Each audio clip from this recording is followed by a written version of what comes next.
إنك حميد مجيد. قال الله تبارك وتعالى في كلامه المجيد: أعوذ بالله من الشيطان الرجيم. بسم الله الرحمن الرحيم.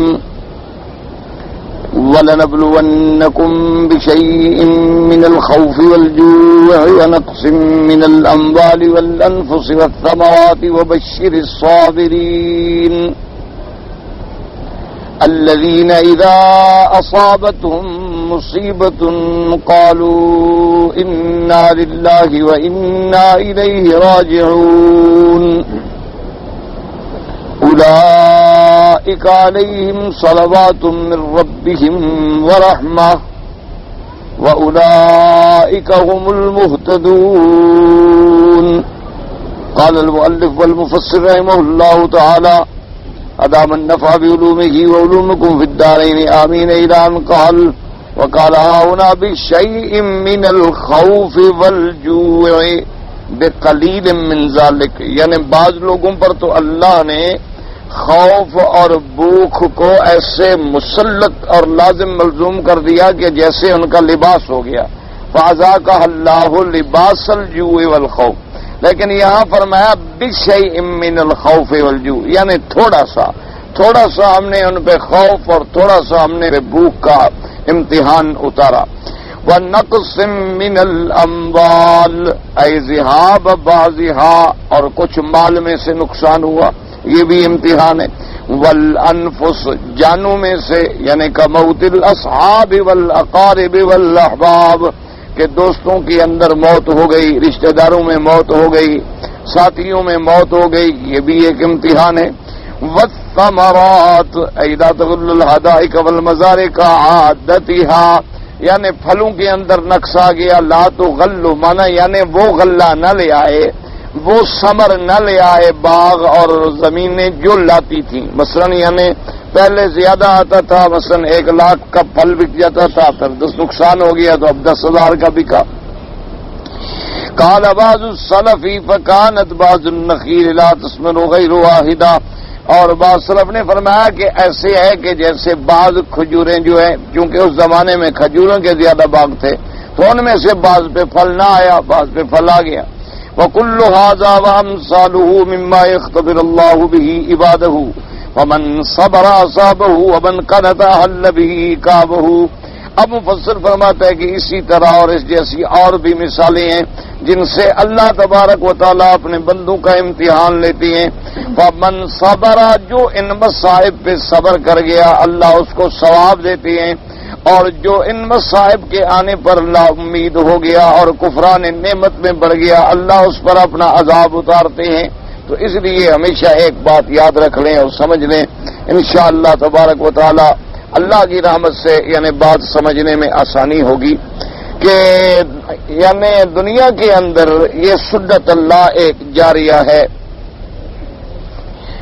کہ یعنی کبھی طوفان آ گئے، کبھی بارشیں آ گئیں، پانی کا عذاب آ گیا، اور کبھی قلت آب کا عذاب آ گیا کہ بارشیں بند ہو گئیں. کبھی پھلوں میں، کبھی مالوں میں، کبھی جانوں میں بیماریاں پھیل گئیں، وبائیں پھیل گئیں، اور لوگ مرنے لگ گئے، انسان کے دوست چلے گئے، رشتہ دار مر گئے، عزیز و اقارب مر گئے، اکیلا ہو گیا، یہ بھی امتحان ہے. اور اسی طریقے سے خوف ہے، ڈر ہے، ہر وقت جان نکلی جا رہی ہے. کبھی مقدمات کا خوف ہے، کبھی کسی دشمن کا خوف ہے، کبھی کسی اپنے عزیزوں کے اختلاف کی وجہ سے خوف، یہ بھی امتحان. لیکن ایک بات کو یاد رکھیں کہ پوری دنیا میں یہ نظام عالم جو ہے وہ چل رہا ہے. مثلا سورج نکلتا ہے، دن ہو جاتا، اور پھر سورج چھپ جاتا ہے تو رات ہو جاتی ہے. یہ ایک اللہ کا نظام ہے جو اپنے مقررہ اوقات سے چل رہا ہے. اسی طرح موت و حیات بھی میرے اللہ کا خالق و مالک کا ایک نظام ہے. کوئی مر رہا ہے، کوئی پیدا ہو رہا ہے. کسی کے گھر میں آج بچے پیدا ہوئے، کسی کے بچے آج فوت ہو گئے، کسی کے گھر میں آج خوشی آ گئی، کسی کے گھر میں آج غمی آ گئی. اچھا، کسی ملک میں وبائیں پھوٹ پڑی، بیماریوں میں لوگ مر رہے. کسی ملک میں قحط آ گئی کہ زمینیں بنجر ہو گئیں، پانی نہیں مل رہا، لوگ مر رہے ہیں. کسی علاقوں میں ملکوں میں طوفان آ گئے باد و بارہ کے اور سیلاب اٹھ گئے اور لوگ تباہ ہو گئے، گھر بھی گئے، جانیں بھی گئیں، تو یہ تو ایک نظام ہے جو چل رہا. لیکن کافر اور ایک فرق ہے کہ جو کافر لوگ یا یہودی ہیں، مثلا نصرانی ہیں، کافر ہیں، یا بے دین ہیں، دہریے ہیں، لا مذہب ہیں، وہ تو ان چیزوں کو اسباب کی نظر تک دیکھتے ہیں. وہ کہتے ہیں یہ موسم تبدیل ہو گئے، ان کی وجوہات یہ ہیں بارشیں زیادہ ہوں، اور فلاں جگہ جو ہے جی اس کی وجہ جیسے بھی فلاں سیارہ جو ہے برج میں آ گیا ہے، لہذا اس کا انجام جو ہے وہ یہ ہو. کسی نے کہا جی جو ہے وہ بڑھ گئی، آگے نہیں جی دنیا کے اندر یہ مختلف گیسز ہیں اور یہ آوازون کی چادر جو ہے وہ پھٹی دی آ رہی ہیں. اور کسی نے کہا کہ جی یہ بیماری اس لیے پھیلی کہ اتنا عرصہ سیلاب کا پانی وہاں کھڑا رہا، نکاح سے آب کا کوئی انتظام نہیں تھا، اور گٹر بھی ابل پڑے، وہ گندا پانی بھی ان میں مل گیا، تو لازمی بات ہے بیماریاں پھیلنی تھی، بیماریاں پھیل گئی. تو اب جتنی یعنی کافر ہیں یا لا مذہب ہیں، ان کی نظر اسباب میں جا کے اٹک جاتی ہے. بس کہ وہ بیمار ہوگا، اسپتال میں جائے گا، مر گیا، وہ کیا ہوا جی؟ وہ کہیں گے جی بس ہارٹ اٹیک ہو گیا. اور جی وقت پہ ہم اسپتال نہیں پہنچا سکے، وقت پہ اسے ایڈ نہیں مل سکی، اور اس کے آدمی جو تھے وہ بڑے جاہل تھے، انہوں نے بر وقت اسپتال میں نہیں پہنچایا، ورنہ کوئی بات نہیں تھی، وہ بچ جاتا. تو ان کی نظر اسباب پہ ہوتی ہے، اور مومن کی نظر جو ہے وہ خالق کے اسباب پہ ہوتی ہے، مالک پہ ہوتی ہے، مسبب الاسباب پہ ہوتی ہے. یعنی مانتے تو دونوں ہیں کہ یہ مر گیا، ہم بھی مانیں گے، کافر بھی مانیں گے کہ یہ آدمی مر گیا. ہم بھی مانیں گے کہ فلاں ملک میں قحط ہے، بربادی ہے، ویرانی ہے، کافر بھی کہیں گے بربادی ہے، ویرانی ہے. لیکن دونوں کے سوچ میں بڑا فرق ہے. ان کی نظر صرف اسباب ظاہری تک رہتی ہے، اس سے آگے مالک تک نہیں جاتی، مسبب الاسباب تک نہیں جاتی. اور مومن کی نظر جو ہے وہ سیدھی مسبب الاسباب تک جاتی ہے. وہ کہتے ہیں ابھی یہ اللہ کی طرف سے ہے. یہ ٹھیک ہے کہ یہ پانی کا سبب بن گیا، لیکن پانی کے پیدا کرنے والا کون ہے؟ اللہ تبارک و تعالیٰ. تو سیدھی بات کیوں نہ کریں کہ سب کچھ اللہ کی طرف سے. انہوں نے کہا کہ ٹھیک ہے، موت کا ذریعہ تو یہ بنا کہ اس کے ہارٹ کے اندر جو والوز تھے انہوں نے کام چھوڑ دیا، لیکن اس دل کے بنانے والا کون ہے؟ اس انسان کو پیدا کرنے والا کون ہے؟ اس کے اندر، اس کی رگوں کے اندر اتنی باریک رگوں میں خون دوڑانے والا کون ہے؟ اللہ تبارک و تعالیٰ ہے. لہذا مومن کہے گا بھئی اللہ نے موت لکھی تھی، وقت مقرر تھا. یہ تو بھئی ایک بہانہ بننا تھا کہ اس کو ہارٹ اٹیک ہو گیا، اس کو بلڈ پریشر ہو گیا، اس کی جناب دماغ کی رگ پھٹ گئی، اس کو جناب ہیضہ ہو گیا، اس کو ملیریا ہو گیا، اس کو ٹائیفائڈ ہو گیا، اس کو نمونیا ہو گیا. یہ تو اسباب دنیا ہے، ورنہ ان سب چیزوں کا خالق بنانے والا تو اللہ ہے. اس لیے ہمیشہ یاد رکھیں کہ مومن کی نظر جو ہے وہ اللہ پہ ہوتی ہے، وہ مسبب الاسباب پہ ہوتی ہے، وہ خالق الاسباب پہ ہوتی ہے. اور کافر کی نظر جو ہے وہ راستے میں بھٹکتی رہتی ہے اور اپنے حقیقی مالک تک نہیں پہنچ پاتی، ورنہ نظر تو سب کو آتا. اور اسی طرح جب مومن بندہ دیکھتا ہے کہ بھئی فلاں آدمی جو ہے اس پر بڑی مصیبتیں آ گئی، وہ سمجھتا ہے کہ بھئی اگر تو وہ گناہگار ہے، وہ سمجھے گا بھی یہ گناہوں کی شامت. اور اگر وہ بندہ بھی بڑا نیک ہے، بڑا عابد ہے، زاہد ہے، متقی ہے، پرہیزگار ہے، حلال کھانے والا ہے، اللہ کے اولیاء میں سے، اور پھر مصیبت ہے، تو وہ سمجھ جائے گا اللہ کا امتحان ہے. اللہ تبارک و تعالیٰ اپنے بندے کو اس آزمائش کے ذریعے ابتلا میں ڈال کے اس کی شان کو بڑھانا چاہتے ہیں. تو اس لیے مومن کی سوچ میں اور کافر کی سوچ میں ایک فرق ہے، اور وہ فرق بڑا واضح ہے، بڑا کھلا ہے. اب دیکھیں نا جی کہ پورے کفر کی سوچ یہ ہے کہ بھی آبادی بڑھ رہی ہے، لوگ مر جائیں گے. اور مومن کی سوچ یہ ہے کہ آبادی کا بڑھنا بھی میرے اللہ کے اختیار ہو، کہ جو بندہ اللہ نے نطفہ پیدا کرنا ہے پوری دنیا کی طاقت زور لگا لے وہ پیدا ہو کے رہے گا، اس سے دنیا کی کوئی طاقت اس دنیا میں آنے سے نہیں روک سکتی۔ اور جس کو اللہ نے پیدا نہیں کرنا ہے، نہیں دینا ہے، ساری کائنات زور لگا لے، بندہ تو بڑی چیز ہے، چلو آج کہیں آپ ان بڑی بڑی جو سپر پاوریں بنی ہوئی ہیں، ایک مکھی تو پیدا کریں۔ بندہ تو بڑی چیز ہے، انسان تو بڑی چیز ہے۔ انسان تو اللہ نے ایک اشرف المخلوقات بنایا ہے، لیکن مکھی تو ایک گندی سی مخلوق ہے نا، چھوٹی سی۔ ایک مکھی بنا دیں تو جو سارے ملک مل کے ایک مکھی نہیں بنا سکتے، اس میں روح نہیں ڈال سکتے، تو ان کو کیا، ان کی کیا طاقت ہے کہ وہ اللہ نے جو تقدیر میں فیصلے فرما کے لوح محفوظ میں لکھ دیے ہیں کہ قیامت تک اتنے بندے پیدا ہوں گے، وہ کون روک سکتا ہے؟ سوال نہیں پیدا ہوتا، وہ پیدا ہو کے رہیں گے۔ مومن کی سوچ۔ اچھا، دوسری مومن کی سوچ یہ ہے کہ اللہ تبارک و تعالی جس کو بھی پیدا فرمائیں گے اس کے رزق کا ذمہ دار بھی خود خدا ہے۔ دیکھو نا جی، ایک انسان کے ہاں ٹھنڈے دل سے غور کریں، کسی پر قطع نظر یعنی اعتراض کے ٹھنڈے دل سے غور کریں کہ انسان کے ہاں، ایک عورت کے ہاں 2 بچے ہوتے، کبھی 2 بچے کبھی ایک تو عام ہوتا ہے، یعنی کبھی کبھی جڑواں بھی ہو جاتے۔ اچھا، یہ بڑا نادر نمونہ ہے، بڑی نادر بات ہے کہ کبھی کبھی 3 ہو گئے، کبھی کبھی 4 ہو گئے، یہ بڑی نادر بات ہے، ورنہ 2 سے زیادہ نہیں ہو، ایک نظام ہے۔ اچھا، اس کے مقابلے پہ آپ دیکھیں کہ ایک مکڑی کے کتنے بچے پیدا ہوتے ہیں، اس کے مقابلے پہ آپ دیکھیں کہ بعض بحری جانور جو ہیں دریاؤں میں رہنے والے، ایک جانور کی کتنی اولاد ہے۔ اچھا، چھوٹی سی دور نہ جائیں، صرف یعنی مچھلی دیکھ لیں، زیادہ دور نہ جائیں، مچھلی دیکھ لیں، یعنی آپ ایک ہاؤس بنائیں، اس میں جناب آپ کوئی 100-200 قسم مچھلی جو ہے نا چھوٹی چھوٹی، وہ نر مادہ جو اقسام ہیں وہ لے کے اس ہاؤس میں آپ چھوڑ دیں، آپ دیکھیں جناب 6 مہینے کے بعد کتنا مچھلیاں بن جاتی ہیں۔ میں بنگلہ دیش میں گیا، مرکز اسلامی ہمارے دوست ہیں، انہوں نے مجھے جا کے خود وہ دکھلائے ہاؤس۔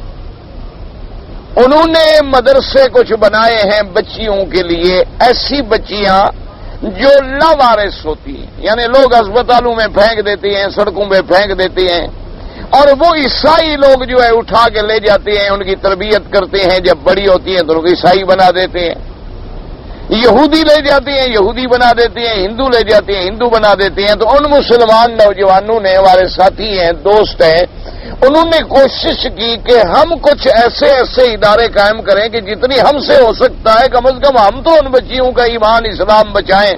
تو انہوں نے ان بچیوں کے لیے مختلف مدارس بنائے، ہم نے الحمدللہ ان مدرسوں میں بھی گئے، ان بچیوں سے بھی ملے اور دیکھا ماشاءاللہ ایک جیسا لباس، ایک جیسا بستر، ایک جیسی رہائش، ایک جیسا انداز، اور ماشاءاللہ پھر بچیاں کوئی قرآن یاد کر رہی ہیں، کوئی حدیث یاد کر رہی ہیں، سبحان اللہ، یعنی دیکھ کے ایمان تازہ ہو جاتا ہے۔ تو پھر وہ ہمیں لے گئے، انہوں نے کہا کہ جی اب اتنے مدرسے، تو ہم تو غریب لوگ ہیں، بنگلہ دیش تو غریب ملک ہے بیچارہ، مسلمانوں کا ملک ہے اور غربت ہے، افلاک ہے، لیکن دین ہم سے زیادہ ہے، بالکل ٹھنڈے دل سے ماننا چاہیے، دین کے معاملے میں وہ ہم سے آگے ہیں وہ لوگ۔ تو بہرحال جناب انہوں نے کہا کہ جی اس کا ہم نے یہ کیا ہے کہ ہم جب ایک مدرسہ کھولتے ہیں تو جتنا پیسے اللہ ہمیں ادھر ادھر سے خیال خیر سے دے دیتے ہیں، تو ہم ان مدرسے کے نام پہ ایک جگہ خرید کے، زمین خرید کے وہاں ایک ہاؤس بنا دیتے ہیں، اور وہاں اتنا 1000 مچھلیاں جو ہے ہم اس میں چھوڑ دیتے ہیں۔ انہوں نے کہا جی اللہ کی شان ہے، پھر وہی ہاؤس جو ہے سال میں ہمیں اتنے پیسے دے دیتا ہے کہ مدرسہ چلتا رہتا ہے۔ انہوں نے کہا ایک دفعہ تو چلو 2 لاکھ ٹکا لگ گیا، ایک دفعہ تو ہم نے 2 لاکھ روپے سمجھ لیں، ٹکا سمجھ لیں، ریال کچھ سمجھ لیں، وہاں ٹکا کہتے ہیں، تو وہ 2 لاکھ تو ہم نے لگا لیا، زمین بھی خرید لی، اس میں ہاؤس بھی بنا دیا، پانی وانی یہ وہ سب موٹر شوٹر انتظام کر دیا کہ پانی کبھی نکالنا پڑے، کبھی ڈالنا پڑے، کبھی اضافہ کرنا پڑے، تو اس پہ مجموعی طور پہ تقریباً 2 لاکھ روپے خرچ آتا ہے. تو 2 لاکھ روپے جو ہے جناب اگر ہم ویسے خرچ کریں تو ایک مدرسے کا 3 لاکھ 4 لاکھ سال کا بجٹ ہے. تو اب وہ 2 لاکھ روپے لگا کے ہر سال اللہ کی شان سے وہ 3-4 لاکھ ہمیں اسی مچھلی سے ملتا رہتا ہے, مدرسہ چلتا رہتا ہے. ہم جب مدرسہ بناتے ہیں تو ایک ہاؤس بنا دیتے ہیں, جہاں مدرسہ بناتے ہیں ایک ہاؤس بنا دیتے ہیں. جتنے ہم نے مدرسے قائم کیے ہیں اتنی ہم نے یہ فش فارم بنا دیے ہیں, اور اللہ پاک ہماری گاڑی کو چلا رہے ہیں. جتنا اللہ ہمیں ہمت دیتے ہیں تو اتنا ہم جو ہے کر رہے ہیں. تو اب دیکھیں کہ آپ نے تو 100 یا 1000 مچھلی ڈالی اور وہ سال میں اتنی بڑھ جاتی ہے کہ وہ بکتی ہے, آپ کو بھی 2-3 لاکھ روپے دیتی ہے, پھر بھی ختم ہونے میں نہیں آتی. تو ان کے لیے بھی کوئی منصوبہ بندی کا سینٹر کھولنا چاہیے کہ مچھلیاں کم ہوں, کم پیدا کریں. اچھا, کتوں کی نسل دیکھو کتنی بڑھتی ہے, ایک دفعہ 7 بچے پیدا کر دیتی ہے. لیکن آپ اس کے مقابلے پہ دیکھیں کہ بکری کے 2 ہوتے ہیں. اچھا, بکریاں ساری ملکوں میں کٹتی ہیں, کتا تو کوئی نہیں کاٹتا, کوئی کھاتا ہوگا کافر, ورنہ عام طور پہ تو نہیں کھایا جاتا. لیکن آپ اندازہ کریں کہ اتنا پیدا ہونے کے بعد, اتنا ذبح ہونے کے بعد بکریوں کی نسل ملک میں زیادہ ہے یا کتوں کی نسل زیادہ ہے؟ ذرا ٹھنڈے دل سے غور کریں کہ کتیا پیدا کرتی ہے 7 بچے اور بکری پیدا کرتی ہے 2 بچے. اچھا, کتیا کے بچے کوئی ذبح کر کے نہیں کھاتا, وہ خود بھونکتے بھونکتے مر جائیں تو علیحدہ بات ہے. کسی نے ڈنڈا مار کے مار دیا, کسی کو کاٹا واٹا مار دیا کبھی تو علیحدہ بات ہے. اور بکری ماشاءاللہ ابھی وہ بچے پیدا ہوتے ہیں تو مالک کی نظر ہوتی ہے کہ ہاں بس انشاءاللہ جی 2 سال میں میرے پاس 200 جانور تیار ہے بیچنے کے لیے, اتنا پیسہ بن گیا. اس کی پہلے نظر ہوتی ہے ان کے بیچنے پہ. اور منڈیاں لگتی ہیں, لینے لگتی ہیں, ٹرکوں کے ٹرک بھر کے جاتے ہیں, ذبح ہوتے ہیں. اللہ کی شان ہے, ایک نظام ہے مالک کا کہ وہ چل رہا ہے, اور جو کثرت سے پیدا ہونے والی نسل ہے وہ اتنی نہیں بڑھتی. تو یہ سارا اللہ کا نظام ہے. اس لیے اسلام کی نظر جو ہے وہ اللہ پہ ہوتی ہے کہ جب اللہ نے فرما دیا کہ ما من دابۃ فی الارض الا علی اللہ رزقها, کہ ہم زمین پہ کوئی چلنے والی جانور, کوئی مخلوق پیدا نہیں کرتے مگر اس کے رزق کے ہم ذمہ دار ہیں. فرمایا علی اللہ, ہم پر اس کی ذمہ داری ہے رزق دینا. یعنی کیوں؟ مالک جو ہے, خالق جو ہے, رزاق جو ہے, فرمایا رزق کی ذمہ داری تو میری. اسی لیے کہتے ہیں کہ موسیٰ علیہ السلام ایک دفعہ گزرے اور انہوں نے اتفاق سے ایک پتھر کو توڑتے ہیں تو کیا دیکھتے ہیں, پتھر ایسے 2 حصوں میں ٹوٹ گیا, اس کے اندر ایک کیڑا بیٹھا ہوا ہے زندہ, اور اس کے منہ کے اندر بالکل تازہ خوراک ہے.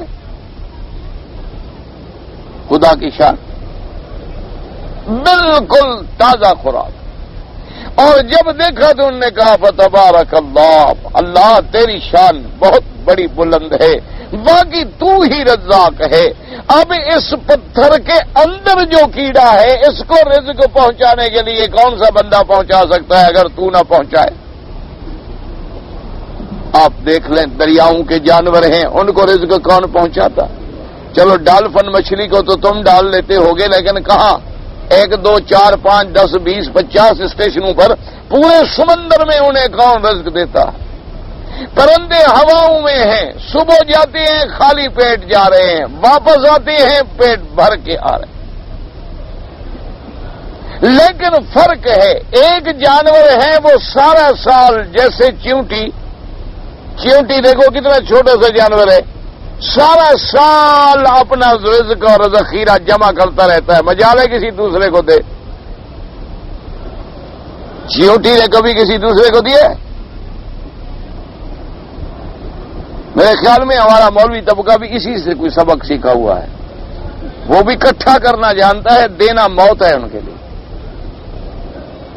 یعنی آپ ٹھنڈے دل سے سوچیں تو خیر مذاق سے بات آ گئی تو اس میں کسی مولوی پہ اعتراض نہیں ہوتا. میں اپنے جیسے مولویوں پہ اعتراض کرتا ہوں جو میرے بھائی ہیں, جو علماء ہیں, ان کے تو جوتے جو ہیں نا ہمارے سر کا تاج ہیں, جو عالم ہیں, جو اللہ والے ہیں, جن لوگوں کی وجہ سے ہم نے دین پڑھا، جن لوگوں کی وجہ سے آج دنیا میں تمہیں اسلام نظر آ رہا ہے، ان کے تو پاؤں کے جوتا ہمارا تاج ہے۔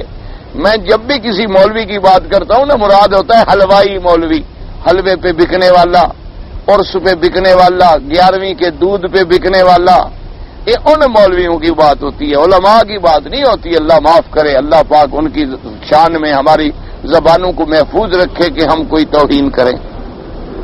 تو آپ اندازہ کریں کہ اب دیکھیں چیوٹی اکٹھا کر رہی۔ اچھا خدا کی شان دیکھو، اللہ نے اتنا عقل دیا ہے کہ پورے سال کا باقاعدہ راشن جمع کرتی ہے، سٹور کرتی ہے، سال کا پورا راشن سٹور کرے گی۔ ایک دانہ مل جائے نا، اس کو جناب یہ گھسیٹ کے لے جائے گی اپنے بل، اور تمہارے لیے کچھ نہیں چھوڑے گی۔ اور پھر خداوند قدوس نے کتنی عقل دی ہے کہ دانہ اگر ملے نا اس کو توڑ دے۔ کیوں؟ اگر سالم رہے تو پھر ہو سکتا ہے وہ گندم نکل آئے، پھر تو اس کے کام کا نہ رہا نا، اس سے تو باقاعدہ ایک پھر تنکا اور گھاس پیدا ہو گیا۔ اچھا اس کے مقابلے پہ شہد کی تم دیکھو مکھی کہ ساری دنیا کے پھولوں کے رس چوس کے آتی ہے اور شہد بنا کے پھر ساری دنیا کو تقسیم کرتی ہے۔ حالانکہ ہیں دونوں ایک مخلوق ہیں، ایک اپنے لیے جمع کرتی ہے اور دوسرے کو مجال ہے کوئی چیز دیتی ہے، ذرے کے برابر بھی نہیں دی۔ اور جہاں تم نے کوئی خوراک ڈال دی، کسی گھر میں جا کے تجربہ کر لو، لینے چل پڑے گی، لشکر نکل پڑیں گے چیونٹیوں کے ماشاءاللہ، اور عین دیواروں پہ چڑھ رہے ہیں، اوپر جا رہے ہیں، نیچے جا رہے ہیں، نکل رہے ہیں۔ سوچ نہیں آتی کہ بھی یہ سیمنٹ کے اندر سے کہاں سے نکل آئے گی، ذرا سی اسے درد مل جائے۔ اور اس کے مقابلے پہ شہد کی مکھی کو دیکھو کہ سارے پھول چوسے گی، پتے چوسے گی، درخت چوسے گی۔ اچھا اس کو تم جھوٹی موٹھی کوئی گڑ چھڑ کی شکر بنا کے اس میں بھی بٹھا دو، کسی چیز میں بھی بٹھا دو، وہ سب کچھ کھانے کے بعد جمع کر کے تیرے لیے شاد بناتی ہے اور پوری دنیا میں شاد جاتی ہے۔ اس کو کس نے سبق پڑھایا ہے اور اس کو کس نے سبق پڑھایا؟ مومن کی نظر اللہ پہ جاتی ہے اور کافر کی نظر اسباب پہ جاتی ہے۔ کافر کی نظر بڑی محدود سوچ ہے کہ اگر آبادی بڑھ گئی، اگر میرے اللہ کو آبادی بڑھانا مقصود ہے تو رزق بھی وہ خود بڑھائیں گے، اس کے انتظامات بھی میرا مولا خود کریں گے۔ حدیث مبارک میں آتا ہے ایک دفعہ وفد آیا کچھ اشعری قبیلے کا، ان کے پاس بڑی غربت تھی، انہوں نے فیصلہ کیا کہ آقا کی خدمت میں جا کے حضور پاک صلی اللہ علیہ وسلم سے ہم سوال کریں کہ ہماری مدد کی جائے، ہمارے پاس کھانا نہیں، غلہ نہیں، قحط ہے۔ تو آ گئے، جب آئے خدا کی شان ہے تو اسی دن قرآن پاک کی یہ آیت نازل ہوئی، وَمَا مِن دَابَّةٍ فِي الْأَرْضِ إِلَّا عَلَى اللَّهِ رِزْقُهَا، کہ کوئی دابہ مانا ما يدب علی الارض، زمین پہ چلنے والی کوئی چیز ایسی نہیں کہ جس کا رزق ہمارے ذمے نہ ہو۔ اور پھر ہمارے ذمے بھی ایسا فرمایا، یعلم مستقرها ومستودعها، اس کے علم کا کمال دیکھو کہ ہر کسی کے مستقر اور مستودع کا بھی علم ہے۔ کیوں علم نہ ہو تو پھر رزق کیسے پہنچائیں؟ آپ کو پتہ ہی نہ ہو کہ میرے کمرے میں مہمان سو رہے ہیں، وہ تو بھوکے مر جائیں گے۔ اگر میرے مالک کو علم نہ ہو کہ میری مخلوق کہاں ہے تو پھر رزق کیسے پہنچے؟ تو جیسے صفت رزاق بھی اسی کی ہے، اسی طرح صفت علم بھی اسی کی ہے کہ مخلوق کا ذرہ ذرہ اس کے علم میں ہے۔ اور پھر دیکھو کسی جانور کی غذا جانور ہے، کسی جانور کی غذا گھاس ہے، کسی جانور کی غذا گوشت ہے، کسی جانور کی غذا خون ہے، اور جو جس کی غذا ہے وہی اس کو اللہ پہنچا رہا ہے، وہی اس کو مل رہی ہے۔ سوال پیدا نہیں ہوتا کہ وہ اس کو غذا جو ہے وہ نہ ملے۔ اللہ تبارک و تعالیٰ کی شان ہے۔ دیکھو نا جی، اچھا اسی طرح آپ دنیا میں دیکھ لیں کہ ہر آدمی کا معاملہ اپنے اللہ سے ایک معاملہ ہے۔ کیا مانا؟ ایک آدمی 3rd کلاس میں سفر کرتا ہے، ٹرین میں، ہوائی جہاز میں، کسی چیز میں، اچھا اللہ اس کو اسی کے مطابق کرایہ دے ہی دیتے ہیں۔ ایک آدمی کا معیار اللہ نے کچھ بلند کر دیا ہے، اس کا معیار فرسٹ کلاس کا، اس کو وہی مل جاتا ہے۔ ایک آدمی نے سوچا ہوا ہے کہ میں نے اگر اچھے کپڑے پہنے، سفید کپڑے پہنے اور 2-3 جوڑے بنا لیے اور روزانہ دھو کے پہنے تو کپڑے تو جلدی گل جائیں گے، لہذا مہینہ نہیں دھلنے چاہیے، ساری زندگی وہ گندگی پہنتا رہے گا۔ اور ایک آدمی کے دماغ میں ہے نہیں بھائی، طہارت تو مومن کی صفت ہے، مومن نظیف ہوتا ہے، مومن طاہر ہوتا ہے، پاک ہوتا ہے، اور مومن کو تو اعلیٰ لباس اور خوشبوئیں استعمال کرنی چاہیے، وہ ہمیشہ اچھے سے اچھا کپڑا پہنے گا، اللہ اس کو وہی پہنچا دیتا۔ اللہ تبارک و تعالیٰ کا نظام ہے۔ تو اس لیے اللہ تبارک و تعالیٰ نے فرمایا، تو اب جب یہ قرآن کی آیت اتری تو وہ صحابہ رضوان اللہ علیہم اجمعین کا جو وفد تھا، انہوں نے نماز پڑھی، حضور سے اجازت لی، واپس چل پڑے، تو قبیلے والوں نے اپنے سردار کو، متکلم کو پکڑ لیا کہ خدا کے بندے ہم آئے تھے اتنا سفر کر کے، تم نے حضور پاک سے درخواست ہی نہیں کی مدد کی۔ اس نے کہا بھائی جب اللہ نے وعدہ کر دیا ہے کہ زمین پہ چلنے والی ہر چیز کے رزق کا میں ذمہ دار ہوں، تو اگر اللہ جانوروں کو رزق دے گا تو میرے قبیلے کو بھی بھوکھا نہیں مارے گا، پھر درخواست دینے کی ضرورت کیا ہے؟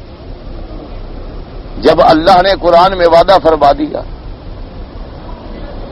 اسی طرح لکھتے ہیں سابقہ کتابوں میں، خدا جانے کے واقعہ قصت تک ہے کہ ایک بہت بڑا فقیر تھا، بیچارہ محتاج تھا، کسی نے کہا کہ تم بادشاہ کے پاس جاؤ، جا کے سوال کرو، بادشاہ ہے، تمہاری درخواست پوری کر دیں گے، تمہیں کچھ نہ کچھ دے دیں گے، تمہاری حاجات پوری ہو جائیں گی۔ وہ آ گیا بادشاہ کی خدمت میں، بادشاہ نے ٹھہرا لیا رات کو اپنے محل میں، اور ماشاءاللہ چونکہ وہ بھی نیک آدمی تھا، اب تہجد کے لیے جب اٹھا تو اس نے دیکھا کہ سبحان اللہ، بادشاہ سلامت خود تہجد پڑھ رہے ہیں اور مصلی پہ سر رکھے ہوئے رو رہے ہیں اور اپنے اللہ کے آگے فریاد کر رہے ہیں۔ اس نے بھی تہجد پڑھی، صبح کی نماز پڑھی۔ بادشاہ نے پوچھا کیسے آنا ہوا؟ اس نے کہا بس جناب کام تھا لیکن ہو گیا ہے، اب آپ کو کہنے کی ضرورت نہیں۔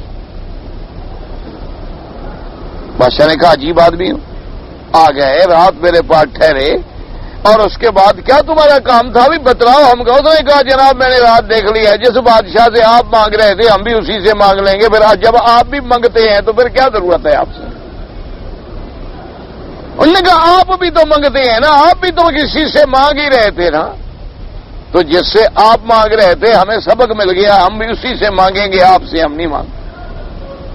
یہ صرف سوچ کی بات ہے میرے عزیز، کہ مومن کی سوچ یہ ہے کہ اگر نفع ہے نقصان ہے میرے اللہ کی طرف سے، اس لیے کہ ہم نے قرآن میں یہی پڑھا ہے کہ کل لن یصیبنا الا ما کتب اللہ لنا، ہمیں ہرگز کوئی چیز نہیں پہنچے گی مگر وہ جو ہمارے اللہ نے لکھی ہے، ہوا مولانا، وہی ہمارا والی ہے، متولی ہے، کفیل ہے، ناصر ہے، اسی پہ ہمارا توکل ہے۔ اسی طرح کوئی مصیبت آئی تو مومن کیا کہے گا؟ ما اصاب من مصیبت الا باذن اللہ، کہ ہمیں کوئی مصیبت نہیں پہنچی مگر اللہ کے اذن سے، اللہ کے حکم سے۔ آگے فرما دیے وَمَن يُؤْمِن بِاللَّهِ يَهْدِ قَلْبَهُ، کہ ہاں فرق اتنا ہے کہ کافر ہے تو بھٹک جاتا ہے اور مومن ہے تو ہم اس کے دل کو بھی مطمئن کر دیتے ہیں، تسلی دے دیتے ہیں کہ جب مصیبت بھی اللہ کی طرف سے ہے، ہر چیز اللہ کی طرف سے ہے، تو ہمارے ذمہ کیا ہے کہ ہم راضی برضا رہیں اللہ کی تقدیر پہ۔ اسی لیے یاد رکھیں کہ سیدنا ابراہیم الخلیل علیہ السلام کہ جب آگ میں ڈالا جا رہا تھا اور فرشتے اللہ کے آگے رو رہے تھے، فریادیں کر رہے تھے کہ میرا مولا تیرا خلیل ہے، تیرا نبی ہے اور تیرے کعبے کا بانی ہے، اور جس کی ذریت میں تو نے نبوت کے فیصلے کیے ہوئے ہیں اسے آگ میں ڈالا جا رہا ہے۔ اللہ نے فرمایا چلو جاؤ تم میرے خلیل کی مدد کرو، جاؤ امداد کرو۔ مسلمانوں خدا کے لیے اپنے عقیدے بھی ٹھیک کرو، اپنے مسائل بھی سمجھو۔ ہم تو قبروں سے مانگتے ہیں،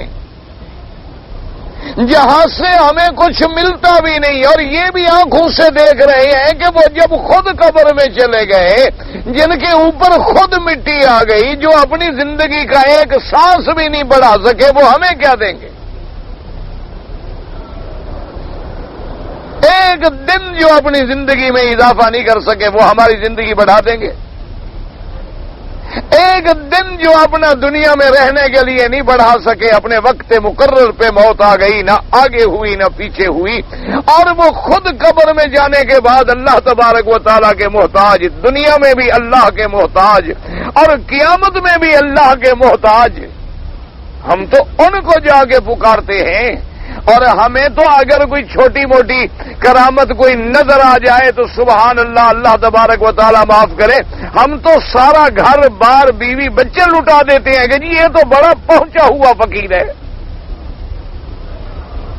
اور چند دنوں کے بعد پتہ چلتا ہے کہ جی وہ تو بڑا فریبی تھا اور دھوکہ باز تھا، اور وہ تو جناب مداری تھا، وہ تو جادوگر تھا، اس نے تو بڑے بڑے لوگوں کی عزتیں عصمتیں برباد کر ڈالی اور لوگوں کو لوٹ مار کھا کے بھاگ گیا۔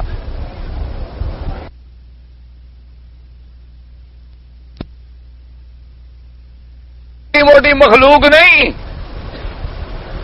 اللہ کے فرشتے، جن کو اللہ نے اتنی طاقت دی ہے کہ پہاڑوں کا فرشتہ آیا، اس نے کہا کہ خلیل حکم تو کرو، اب ہمیں حکم تو دے، میں ان پہاڑوں کو ملا دیتا ہوں، یہ آگ بھی ختم اور آگ جلانے والے بھی ختم۔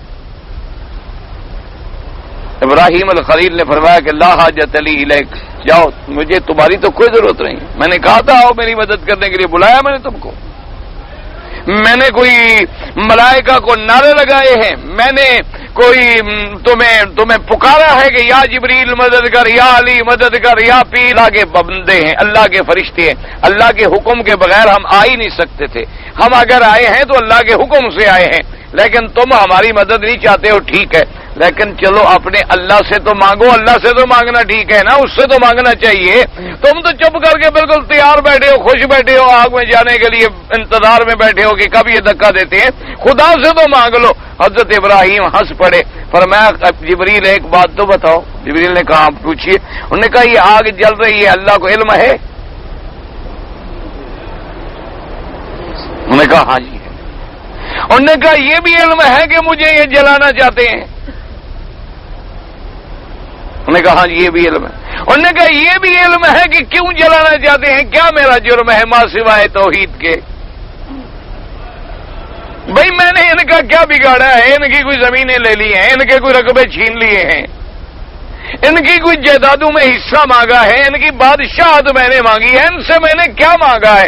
آج بھی دیکھ لو ایمان سے، اللہ کے کعبے میں فیصلہ کرو، لوگ جو اہل حق سے اور علماء توحید سے لڑتے ہیں، کبھی ان کو نعوذ باللہ نبی کا منکر کہتے ہیں، کبھی ولی کا منکر کہتے ہیں، کبھی گستاخ رسول کہتے ہیں، کبھی جناب اللہ معاف کرے اللہ معاف کرے، ایسے ایسے الزام لگاتے ہیں کہ آدمی سن نہیں سکتا۔ ایمان سے کہو کیا جنگ ہے؟ کیا علماء توحید نے ان کی جائیدادیں چھینی ہوتی ہیں؟ کیا تکلیف کیا ہوتی؟ ٹھنڈے دل سے کہو۔ اچھا آپ کسی آدمی سے آپ پوچھیں گے، کوئی تبلیغ والوں کو گالی دے گا، بھائی خدا کے بندے تمہارا انہوں نے کیا بگاڑا ہے، تمہیں اچھے نہیں لگتے نہ جاؤ، تمہیں ایک جماعت اچھی نہیں لگتی نہ جاؤ، تمہیں ان کی باتیں اچھی نہیں لگتی نہ سنو، ان کا کام اچھا نہیں لگتا، ان میں اعانت اور مدد نہ کرو، شریک نہ بنو، لیکن تمہیں بگاڑا کیا ہے کہ تم مسجدیں دھو ڈالو اور مسجدوں سے نکال دو اور گالیاں دو اور بلا وجہ الزام لگاؤ، کیوں؟ اس کی وجہ کیا ہے آخر؟ ان کا جرم کیا ہے؟ اب دیکھو حضرت ابراہیم الخلیل کا کیا جرم ہے کہ 1 میل ضرب 1 میل، میل کو میل سے ضرب دیں، یعنی 1 مربع میل جو ہے اتنا بڑا آگ کا الاؤ روشن کیا گیا، وہ ایک آدمی کو جلانے کے لیے تو 1 لکڑی کی آگ بھی کافی ہے نا، ایک آدمی کو جلانا ہو تو 1 لکڑی، ایک معمولی سی تینی بھی دیا سلائی بھی ڈال دے، بس ختم ہو گئی بات، کپڑوں کو آگ لگ جائے گی، آدمی ختم ہو جائے گا، لیکن اپنا بغض، اپنا جو اندر عداوت تھی اس کو ظاہر کرنے کے لیے ایک مربع میل میں لکڑیاں ڈال کے آگ جلائی کہ اتنی بڑی آگ جلاؤ، یہ سب سے بڑا ہمارا دشمن ہے، کہتا ہے کہ کفر نہ کرو اور خدا کو مانو. اتنا بڑا ہمارا دشمن ہے کہ جس نے ہمارے سارے خداؤں کو توڑ دیا ہے. اچھا یہ نہیں سوچنے کے لیے تیار کہ بدبختوں جو ٹوٹ گئے وہ بھی خدا ہو سکتے ہیں، یعنی یہ سوچنے کے لیے تیار نہیں. وہ کہتے ہیں ابراہیم علیہ السلام نے بڑا جرم کیا. کیا جی؟ اور جی ہمارے خدا. اچھا ایمان سے کہو تم کعبہ شریف میں عقل کی بات ہے بھلا ایک بندہ خدا توڑ دے؟ خدا تو بندے کو توڑ دیتا ہے لیکن کوئی بندہ خدا کو نہیں توڑ سکتا. اور جو ٹوٹ گئے تو وہ نفع نقصان کے مالک نہیں ہو سکتے. وہ جو بات کہہ رہے تھے بھلا عقل کی بات تھی یا بے عقلی تھی؟ اچھا اب تم خود سوچ لو، جو ہمارے مر گئے، جن کے جنازے ہم نے خود پڑھے، قبریں خود کھودی، دفن خود کرائے، وہ ہمارے حاجت روا کیسے بن گئے؟ بھئی جن کی جنازے ہم نے پڑھے، جن کے لیے ہم نے دعائیں کی کہ اللہم اغفر لحینا ومیتنا وشاہدنا وغائبنا، ان کی قبریں بھی ہم نے کھودی، مٹی بھی ہم نے ڈالی، اوپر جناب کمرے اور روزے سب ہم نے بنایا. وہ پھر جو ہر چیز میں ہمارے بنانے کے محتاج تھے اب نفع نقصان کے مالک کیسے بن گئے؟ نہیں سوچنے کے. دیکھا وہابی ہے نا، اولیاء کی توہین کر رہا ہے نا. دیکھا نا یہ روزے کو جی نہیں مانتے. ہاں جی یہ روزے کے منکر ہیں، ان کا بس چلتا حضور کا روزہ توڑ دیتے. کہتے ہیں یہ تو وہابی ہیں حضرت، یہ نہ روزے کو مانتے ہیں، نہ قبروں کو مانتے ہیں، نہ یہ درود مانتے ہیں، نہ یہ فاتحہ مانتے ہیں، نہ جناب یہ صلاۃ و سلام مانتے ہیں، نہ عرس شریف مانتے ہیں، نہ 11ویں شریف مانتے ہیں، نہ رجبی شریف مانتے ہیں، نہ معراج شریف مانتے ہیں، نہ یہ جناب کچی روٹی مانتے ہیں، نہ پکی روٹی مانتے ہیں، یہ پند نامہ بھی نہیں مانتے. یہ پتہ نہیں کہاں سے نکلے. یہ تو کہتے بس قرآن ہو اور حدیث ہو محمد باقی. یہ بلا عقل کی بات ہے کہ یہ صرف مانتے ہیں تو قرآن کو مانتے ہیں یا فرمان محمد مصطفیٰ کو مانتے. دیکھو جی کیسی زیادتی ہے ان کی. اور خدا کے لیے سوچو، اللہ کے لیے، اللہ تبارک و تعالیٰ کے لیے اپنے گھروں میں بیٹھ کے کبھی غور کیا کرو کہ ہم کہاں جا رہے ہیں، کہاں بھٹک رہے ہیں. کہیں ایسا تو نہیں کہ ہم نے بالکل الٹا کام کر دیا ہے کہ جو صحیح معنوں میں اللہ والے ہیں ہم نے ان کو دشمن بنا دیا ہے، اور جو مداری ہیں ان کو ہم نے اللہ والا بنا دیا ہے. کہیں ہم الٹا تو نہیں چل رہے ہیں؟ کہیں ہم نے تو بالکل معاملہ برعکس نہیں کر دیا ہے. اب دیکھو حضرت خلیل کی کتنی پیاری بات ہے. فرمایا جبریل ایک بات بتا دو، یہ چیخا جو جل رہا ہے، یہ الاؤ جو روشن ہے اللہ کے علم میں ہے؟ انہوں نے کہا بالکل. انہوں نے کہا یہ مجھے آگ میں ڈالنا چاہتے ہیں، یہ بھی اللہ کو پتا ہے؟ انہوں نے کہا یہ بھی پتا ہے. انہوں نے کہا یہ کیوں ڈالنا چاہتے ہیں؟ یہ بھی پتا ہے؟ انہوں نے کہا یہ بھی پتا. انہوں نے کہا جب سب پتا ہے تو پھر مانگنے کی کیا ضرورت ہے؟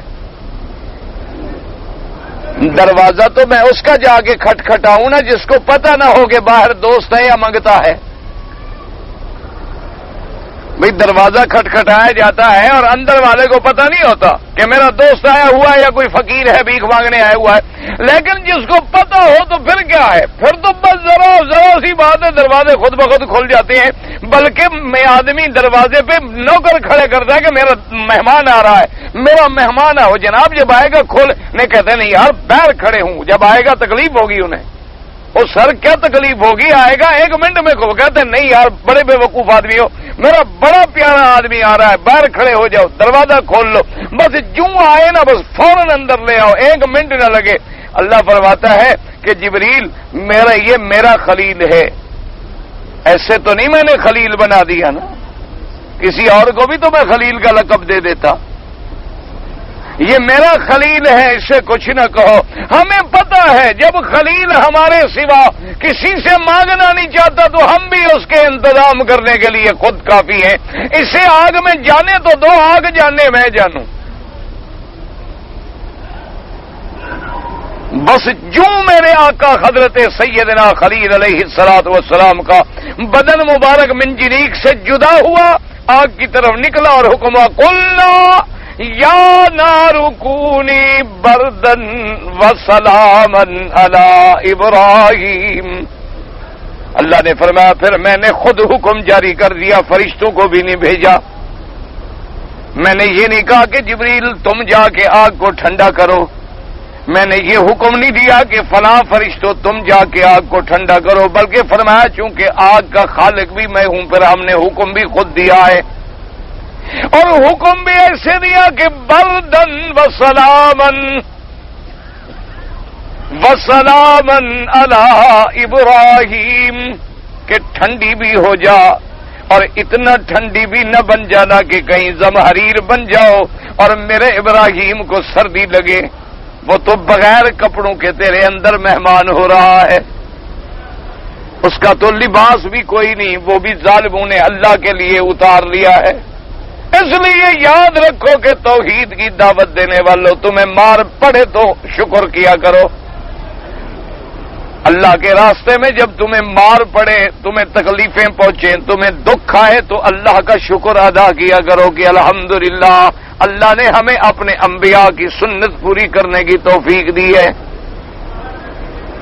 جب تمہیں گالی ملے، جب تمہیں دھکے ملے، جب تمہارے کپڑے پھاڑ دیے جائیں تو پھر ابراہیم کے کپڑوں کو یاد کیا کرو، اور جب تمہیں نکالا جائے تو میرے مدنی کی ہجرت کو یاد کیا کرو، اور جب تمہیں قید کیا جائے تو پھر حضور کے غار میں بیٹھنے کو یاد کیا کرو، اور جب تیرے راستے میں کانٹے بچھے تو میرے مدنی کے پاؤں کے نیچے بچھے ہوئے کانٹوں کو یاد کیا کرو، اور جب تمہیں پھانسی پہ لٹکایا جائے تو حضرت خباب کو یاد کیا کرو، حضرت صہیب کو یاد کیا کرو، اور جب تیرے جسم پہ مار پڑے تو پھر حضرت بلال کی مار کو یاد کیا کرو، تاکہ شکر کیا کرو کہ الحمدللہ اللہ تیری توحید کے لیے ہم بھی کچھ نہ کچھ تو حصے دار، کچھ نہ کچھ تو خریدار بن گئے، ہمارا بھی ذرا سا نام مل گیا.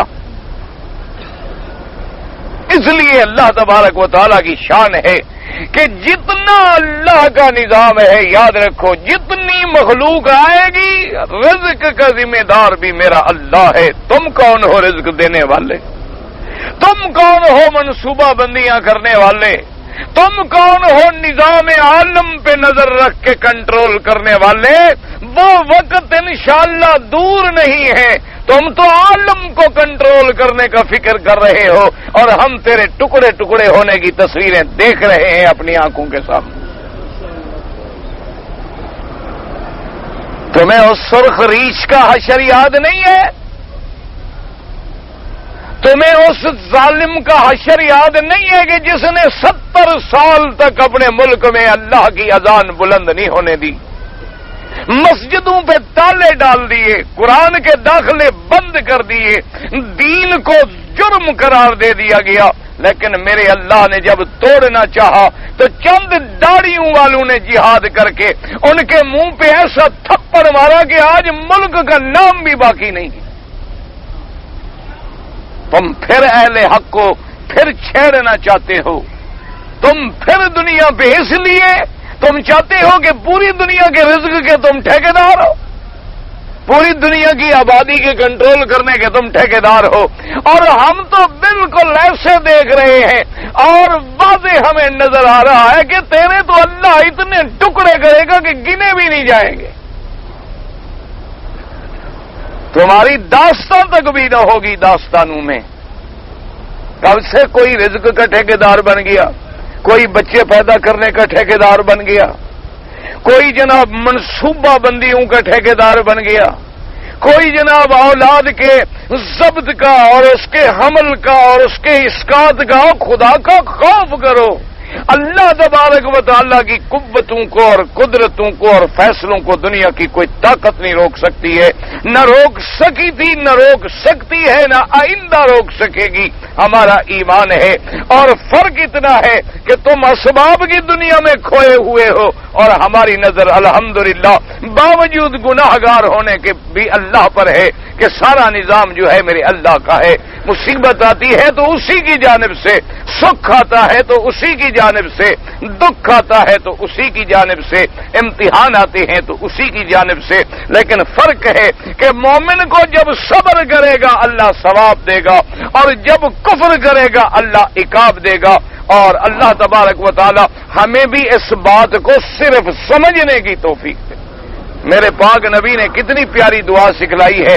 یاد رکھو مسلمانوں، لوگ بڑے بڑے وظیفے پوچھتے ہیں، ایمان سے میں کہتا ہوں اللہ اکبر، بڑے بڑے دنیا وظیفے پوچھ دیا جی، فلاں پیر نے وظیفہ بتایا تھا، فلاں بزرگ نے بتایا تھا، فلاں نے بتایا تھا. اور میں کہتا ہوں ایک وظیفہ یاد کر لو کہ جو جو دعائیں میرے مدنی سرکار نے، یاد رکھو میرا ایمان ہے کہ تمام نبی میرے مدنی کے شان کا مقابلہ نہیں کر سکتے. اولیاء اللہ کی شان برحق ہے، لیکن جو اللہ نے میرے مدنی کو شان دی ہے ان کا کون مقابلہ کر سکتا؟ ایک وظیفہ تمہیں پیر بتلاتا ہے اور ایک وظیفہ میرا مدنی محمد مصطفیٰ بتلاتا ہے، اور ایک بات خود خدا بتلاتا ہے. فرمایا وَلِلَّهِ الْأَسْمَاءُ الْحُسْنَى فَادْعُوهُ بِهَا. فرمایا میرے بندے میرے نام ہیں بڑے عزت والے شان والے میرے نام ہیں، جب تجھے کوئی تکلیف آئے تو تم انہی ناموں سے مجھے پکارا کرو. اللہ کے 99 نام حدیثوں میں موجود ہیں، صحیح حدیثوں میں موجود ہیں. صرف اللہ کے اسماء وہ لے کے اپنے پاس رکھ لے، جب بھی کوئی مصیبت آئے ایک ایک نام پہ غور کر کے اپنے اللہ کو پکار، یا اللہ یا اللہ یا رحمان یا رحیم یا حی یا قیوم. اور بعض علماء نے یہ بھی لکھا ہے کہ جس نام کی جس کام سے مناسبت ہے اگر اس نام سے پکارا جائے تو پھر ذرا دعائیں جلدی منظور ہو جاتی ہیں. کیا مانا تیرا رزق کم ہے تو یا رزاق یا وہاب یا فتح، یعنی ایسے اسماء جن کے اندر اس تیرے سوال کی تیری مشکل کی مناسبت پیدا ہو جائے، اس کے ساتھ اللہ فرماتے ہیں مجھے پکارو. اور میرے مدنی پاک کیا فرماتے ہیں؟ اذا سألت فاسأل من اللہ واذا استعنت فاستعن باللہ واذا توکلت فتوکل علی اللہ، کہ جب سوال کر تو اللہ سے کر، کسی غیر سے نہ کر، کسی نوری خاکی سے نہ کر، کسی زندہ مردہ سے نہ کر، سیدھا اپنے اللہ سے مانگ. اور جب مدد پکڑنی ہو تو اللہ سے پکڑ، توکل کرنا ہو تو اللہ پہ توکل کر. اور دوسری یاد رکھو کہ ہر کام کے لیے میرے پاک نبی نے خود دعائیں سکھلا دی ہیں. وہ دعائیں لے کے رکھ لو جس کام میں جس مقصد میں، یعنی جو سرکار نے مشکل میں دعا پڑھی ہے، جو پاک نبی نے بخار پہ دعا پڑھی ہے، جو آپ نے نظر پہ دعا پڑھی ہے، جو بیماری پہ دعا پڑھی ہے، جو سواری پہ دعا پڑھی ہے، جو سفر میں دعا پڑھی ہے، صرف ان دعاؤں کو اپنا وظیفہ بنا لے. ایمان کی بات ہے کسی وظیفے کی ضرورت نہیں ہوگی. ایک اللہ کے نام یاد کر لے اور حضور کی دعائیں یاد کر. میرے پاک نبی نے جو دعا جس مقام پہ پڑھی ہے اسی مشکل کے مطابق وہ دعا پڑھ. میرا ایمان ہے کہ جو لفظ میرے آقا سرکار مدینہ کے منہ مبارک سے نکل گیا ہے نا، اس لفظ میں ایک ایسی برکت ہے کہ ساری دنیا مقابلہ نہیں کر سکتی. باقی سب باتیں حق ہیں، ٹھیک ہیں، اللہ کے اولیاء بھی برحق ہیں، اللہ ان کی قبروں پہ کروڑوں رحمتیں فرمائے، ان کے فرامین بھی حق ہیں، ان کی کرامات بھی حق ہیں. اور اللہ تبارک و تعالی ہمیں ان کی ادب کا احترام کا تعلق نصیب فرما دے. لیکن جو بات میرے پاک نبی کے فرمان میں ہے وہ لذت کہاں مل سکتی ہے؟ لیکن خدا کرے تجھے اس لذت کے چکھنے کا اندازہ ہو تو پتہ چلے نا. ایک آدمی کو پتہ ہی نہیں، زبان کا ذائقہ ہی اللہ نے چھین لیا ہے، اسے کیا پتہ میٹھا کیا ہے پھیکا کیا ہے. جن لوگوں کو اس چاشنی کی لذت مل گئی ہے نا کہ جب حضور رات کو سوتے تو کیا پڑھتے، نیند مبارک کھلتی تو کیا پڑھتے تھے، حضور سواری پہ سوار ہوتے تو کیا پڑھتے، حضور وضو فرماتے تو کیا پڑھتے، حضور احرام باندھتے تو کیا پڑھتے. کون سی جگہ ہے، کون سا وقت ہے جو دعا میرے پاک نبی نے نہیں بتلائی؟ اور علماء نے کتابیں لکھی ہیں ماشاءاللہ ثم ماشاءاللہ، ہر دعا جو ہے اس میں موجود ہے، یہ یاد کر لے پھر دیکھ اللہ کی نعمتیں کیسے آتی، اللہ تبارک و تعالیٰ کی برکتیں خزائن السماوات سے کیسے اترتی۔ اس لیے مفسر فرماتی ہیں کہ اللہ پاک نے فرمایا وبشر الصابرین۔ اب اسی میں شان دیکھو کہ میرا رب کہتا ہے میرے مدنی صبر کرنے والوں کو خوشخبری دے دے، یعنی خوشخبری دینے والے کون ہیں؟ محمد مصطفیٰ، اور حکم دینے والا کون ہے؟ رب اولا۔ اس سے بڑا شان بھی ہے کہ جن کو حضور مبارک دے رہے ہوں۔ وَبَشِّرِ الصَّابِرِينَ الَّذِينَ إِذَا أَصَابَتْهُم مُّصِيبَةٌ قَالُوا إِنَّا لِلَّهِ وَإِنَّا إِلَيْهِ رَاجِعُونَ۔ اب مفسر فرماتے ہیں وقد حكى بعض المفسرين ان المراد من الخوف هؤلاء خوف الله وبالجوع صيام رمضان وبنقص الاموال الزكاه والانفس الامراض والثمرات الاولاد وفي هذا نظر والله تعالی عالم۔ اب مفسر رحمۃ اللہ علیہ فرماتے ہیں کہ بعض لوگوں نے اس آیت میں اللہ نے جو فرمایا وَلَنَبْلُوَنَّكُمْ بِشَيْءٍ مِّنَ الْخَوْفِ وَالْجُوعِ وَنَقْصٍ مِّنَ الْأَمْوَالِ وَالْأَنفُسِ وَالثَّمَرَاتِ وَبَشِّرِ الصَّابِرِينَ۔ انہوں نے کہا کہ خوف سے مراد جو ہے اللہ کا خوف ہے، اور اس کے بعد فرمایا بھوک سے مراد جو ہے وہ رمضان کے روزے ہیں، وَبِنَقْصٍ مِّنَ الْأَمْوَالِ سے مراد جو ہے وہ زکوٰۃ ہے، اور نفسوں کے اندر نقصان سے مراد جو ہے وہ بیماریاں ہیں، اور ثمرات سے مراد جو ہے اللہ نے فرمایا کہ بس ثمرات، اور ثمرات میں نقصان سے مراد جو ہے اولاد، کیونکہ اولاد بھی پھل ہے انسان کا۔ بعض مفسرین نے اس کا ترجمہ یہ بھی کیا ہے، اور بعض علماء نے لکھا کہ امام شافعی رحمۃ اللہ علیہ نے بھی یہی ترجمہ کیا ہے، لیکن مفسر فرماتے ہیں وفی ھذا نظر، مجھے اس ترجمے پہ اعتراض ہے۔ کیوں؟ اس لیے کہ روزہ تو فرض ہے، اس لیے کہ بھی روزہ اللہ نے فرض کیا ہے، زکوٰۃ فرض کی ہے، پر زکوٰۃ سے تو مال بڑھ رہا ہے، کم تو ہوتا ہی نہیں، اور یہاں تو مراد ہی یہ ہے امتحان کی کہ مال گھٹ جائے، جانے گھٹ جائے۔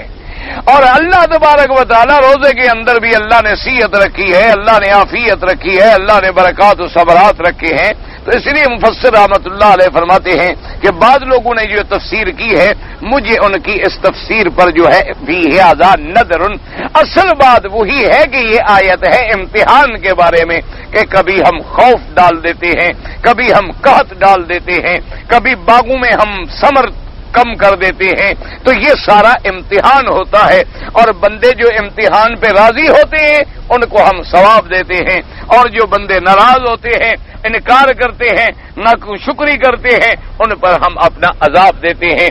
دعا کر اللہ ہم پر بھی اپنی رحمت نازل کرے، اللہ امت محمد مصطفیٰ پہ اپنی رحمت نازل کرے، اللہ تبارک و تعالی عذاب رفع فرمائے، اللہ پورے اسلام کے ملکوں پہ اپنی رحمت نازل فرما دے، اللہ سب میں قرآن و سنت کا قانون نافذ فرما دے۔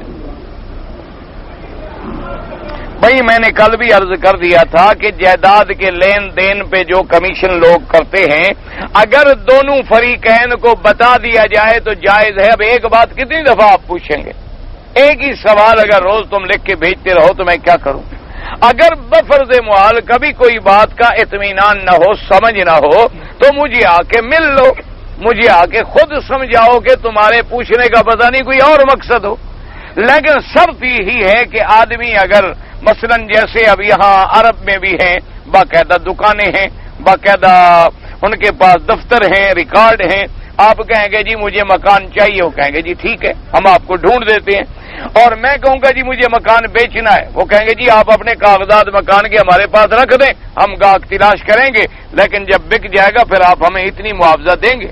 تو اگر دونوں کو بتا دیے جائے تو کوئی بات نہیں۔ ایک ہے دھوکہ دے کے کھائے، ادھر بھی نہ بتایا ادھر بھی نہ بتایا، نہیں وہ نہ جائز۔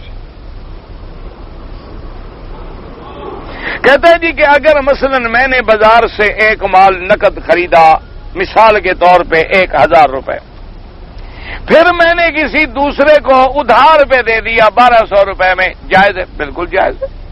کیوں؟ یہ دونوں سودے الگ الگ ہیں، بات کو سمجھو کہ جب تم نے خریدا تھا تو تمہارا سودا ختم ہو گیا، 1000 میں تم لے آئے، اب جب دے رہے ہو اس کو کہ بھی میں تم سے یہ چیز 6 مہینے کے بعد پیسے لوں گا لیکن لوں گا 1200، تو اب ہم نے گویا یہ سودا 1200 میں خریدا ہے، یہ سود نہیں بنتا، میں نہ خریدوں۔ سود تب بنتا ہے کہ اس میں سودا نہیں ہوتا، چیز نہیں ہوتی۔ ہم کہتے ہیں کہ یہ پیسہ 1000 لے لو قرضہ، دینا مجھے 1200، یہ تو ہم نے چیز بیچی ہے، اس کی نقد قیمت جو ہے مثلا 1000 تھی، ادھار کی قیمت 1500 تھی، تو جب ہم نے 1500 قبول کر لی تو گویا ہم نے دوسرے ریٹ پہ سودا کیا، تو ہم نے گویا یہ خریدی ہی 1500 میں ہے۔ اس لیے بات کو سمجھیں، وہ چیز حرام نہیں ہوتی، وہ جائز۔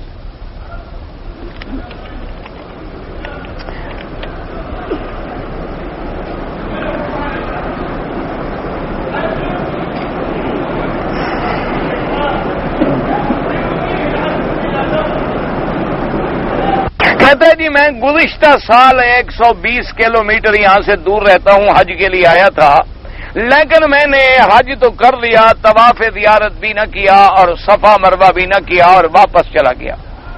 آیا حج پہ تھا، ماشاءاللہ، صرف طواف زیارت نہیں کیا، باقی سب کچھ کر لیا۔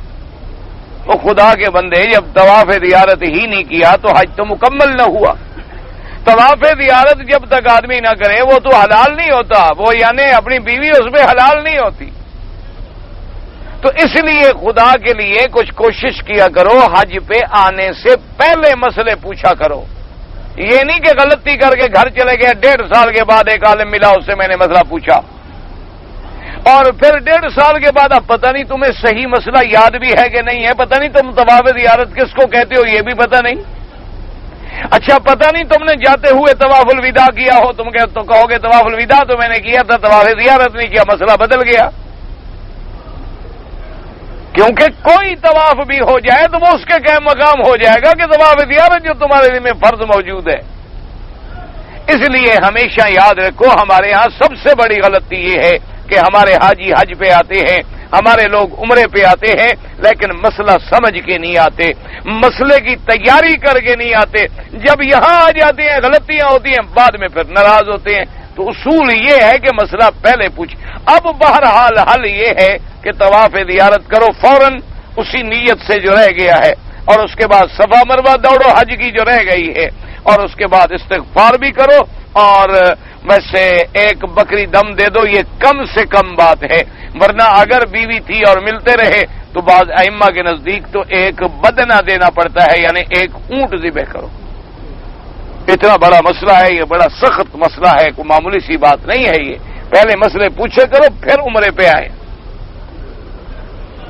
آپ نے ہم کو ایمان کے بارے میں بڑی باتیں سمجھائیں، الحمدللہ، اللہ قبول کرے۔ معاد کے بارے میں تو آخرت کے بارے میں بھی کئی دفعہ تقریر ہو چکی ہے، لیکن انشاءاللہ جب کبھی کوئی آیت مبارک آخرت کے موضوع پہ آ جائے گی تو میں مزید انشاءاللہ عرض کر دوں گا۔ شکر ہے کہ تمہیں توحید کی بات سمجھ آ گئی، الحمدللہ۔ جی میرے پاس 50,000 روپے نقد ہے جو میں نے کسی سے قرضہ لیا ہے اور 3 سال سے وہ میرے پاس ہے، اور میں نے کوئی کام وام بھی نہیں کیا، تو کیا مجھ پر زکات ہے؟ تو قرضہ واپس کر دو، کام جو نہیں کرتے ہو تم نے رکھا ہوا کیوں ہے اپنے اوپر؟ اور مقروض پر تو زکات ہوتی نہیں، مقروض پہلے تو قرضے ادا کرے، لوگوں سے قرض لے کے صرف پیسے گنتے رہتے ہو، شوق ہے تمہیں کہ میرے سامنے پیسہ نظر آئے مجھے۔ اللہ کے بندے مقروض ہو، کام بھی نہیں کرتے ہو تو واپس کرو اس کو، اور مقروض آدمی نے پہلے قرضہ ادا کرنا ہے، زکات کس بات کی؟ پیسہ لوگوں کا ہے، زکات تم دو گے، جس کا ہے اس کو دو، واپس کرو، ایسا نہ ہو کہ پھر نیت بدل جائے یہ بھی کھا جاؤ۔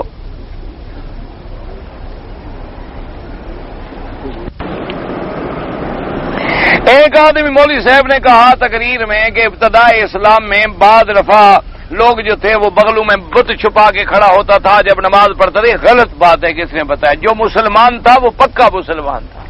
آ گئی ابتدائی اسلام میں کلمہ پڑھنے پر حلوہ تو نہیں ملتا تھا، آج کل تو ہے نا جی، چلو بھی حلوہ شریف مل گیا، دودھ شریف مل گیا، اس کے بعد بکرا شریف بھی اکثر اوقات مل جاتا ہے ماشاءاللہ، پھول شریف بھی مل جاتا ہے، اور دلدل شریف بھی مل جاتا ہے، آج تو کچھ بڑے مل جاتے ہیں۔